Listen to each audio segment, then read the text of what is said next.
Nakakuha na ng ayuda mula sa Overseas Workers Welfare Administration o OWA at Department of Migrant Workers ang pamilya ng mga tripulante mula sa lumubog na MV Devon Bay sa bahagi ng West Philippine Sea sa Scarborough Shoal nitong nakaraang linggo.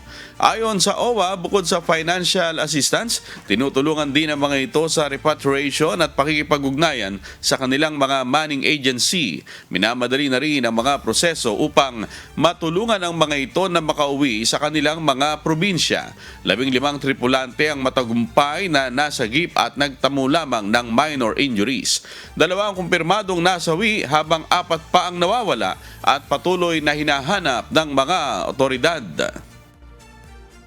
Meron pa hong 4 na sa kasalukuyan ay hinahanap pa rin po na mga seafarers na dulan po ng MV Devon Bay.